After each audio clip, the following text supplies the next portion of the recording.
बाबा के पास दिन के समय बहुत स्नेह भरा, प्यार भरा भोग लेकर आप सभी की याद प्यार लेकर बाबा के सन्मुख पहुँची।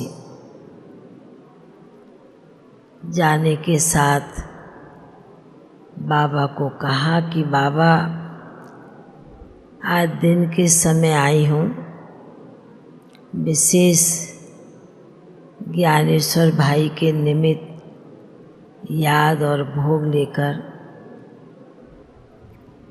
तो जैसी याद और भोग शब्द कहा, बाबा ने ज्ञानेश्वर भाई को एकदम इमर्ज कर लिया और इमर्ज करते मैंने उनको सामने देख कहा कि आपको तो विशेष शांतिवन वाले आपके सेवा साथी मानसरोवर के भाई साथी सभी याद कर रहे हैं, याद दे रहे हैं। तो बड़े मीठे से, बड़े प्यार से मेरी तरफ देखते हुए कहने लगे कि मैं कहीं पर गया नहीं हूँ। बाबा ने मुझे और अन्य सेवा पर जाने के लिए जल्दी बुला लिया। तो बाबा फिर कहने लगे कि बच्ची, इस बच्चे को तो विशेष सेवा करने का, ज्ञान सुनाने का, बाबा की तरफ लगन लगाने का भी विशेष इस बच्चे को शौक रहा। बहुत प्रेम से किसी को भी समझाता था, ज्ञान देता था, उसे भरपूर करके ही भेजता था। ये बच्चे का अंदर से शुरू से ही, जब से बाबा का बना, उमंग उत्साह हमेशा दिल में, मन में बनी रहती थी। तो मैंने बाबा को कहा कि सेवा तो करते थे, पर आपने भी अचानक बाबा इनको बुला लिया। तो बाबा ने कहा कि बच्ची, बुलाया नहीं है, बल्कि और सभी को सबक सीखने के लिए बच्चे को बुलाया है। इससे दूसरे और अन्य बच्चों को भी इस बच्चे को देख करके भी कुछ नई प्रेरणा, कुछ नई बातें बुद्धि में याद आए, इसलिए बाबा ने बुलाया। तो बाबा ने कहा फिर कि सबसे बड़ी बात कि बच्चा जो अचानक के खेल में, अचानक के ड्रामा के पाठ के अनुसार गया, पर सबसे बड़ी बात कि बच्चे ने किसी से भी कोई प्रकार की सेवा नहीं ली, कोई प्रकार से सहयोग नहीं लिया। सबसे बड़ी बात, ना मन, ना चित्त, ना संकल्प था, पर बाबा ने कहा इस जगह पर ड्रामा को सामने रख, साक्षी रख करके बच्चे ने भी अपने आप को कबूल किया, अपने आप को भी समझा, और बाबा ने भी बच्चे को ड्रामा के पट्टे पर खड़ा कर दिया।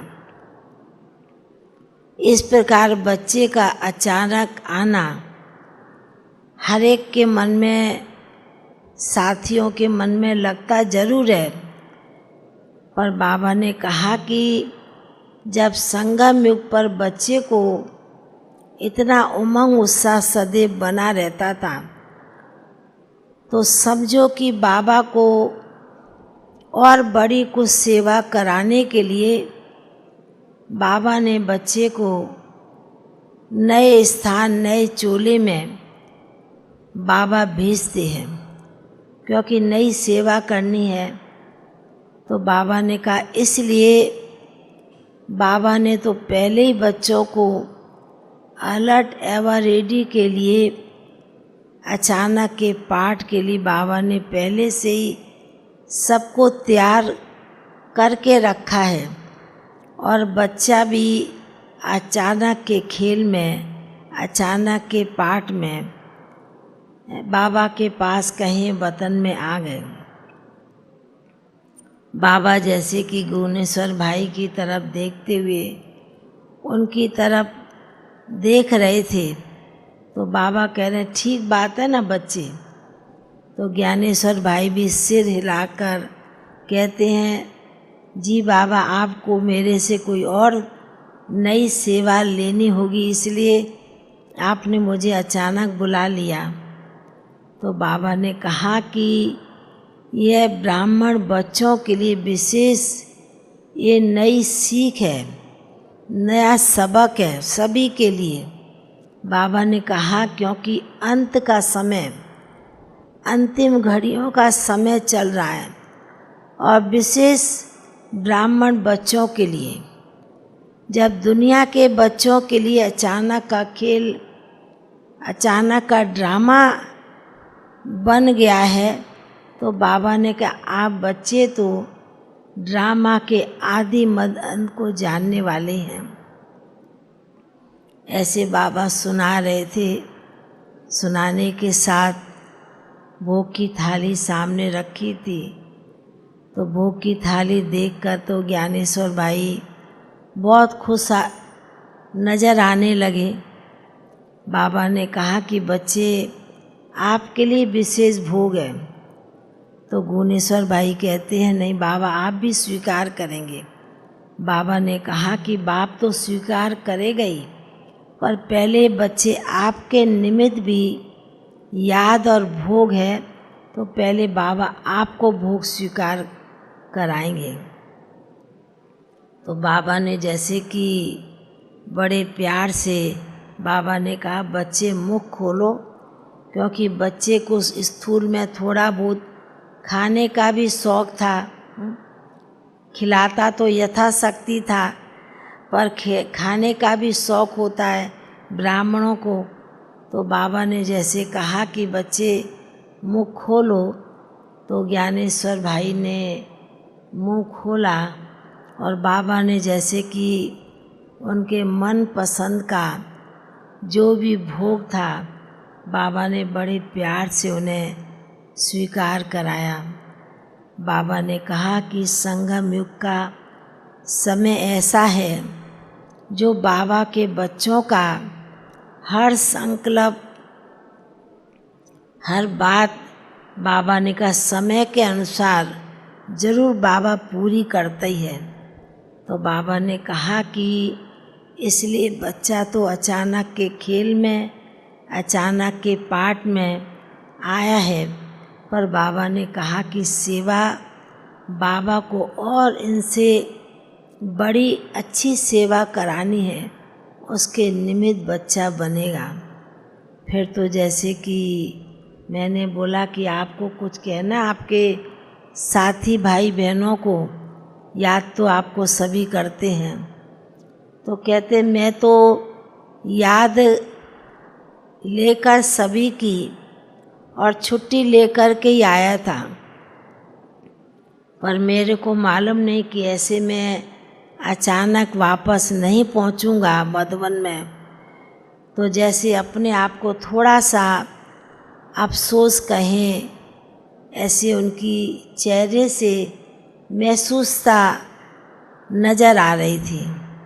बाबा ने कहा कि बच्चे ख्याल नहीं करो, तुम मधुबन में बैठे ऐसे सोचो, क्योंकि मधुबन की सेवा करने वाली आत्मा है, तो बाबा ने कहा कि मधुबन के ही तुम्हें कहीं भी नज़दीक में बाबा और सेवा कराने के लिए आपको भेजेंगे।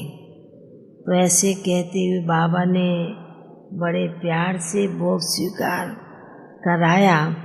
और फिर ज्ञानेश्वर भाई ने भी कहा कि मेरी भी सभी को, साथियों को, शांतिवन निवासी भाई बहनों को भी बहुत बहुत दिल की याद देना। बाबा तो प्यार देता ही है और हम तो याद देंगे। ऐसे कहते हुए बाबा का भी याद प्यार और ज्ञानेश्वर भाई का भी याद प्यार लेते हुए नीचे पहुँच गए, भोग स्वीकार कराते हुए। ओम शांति।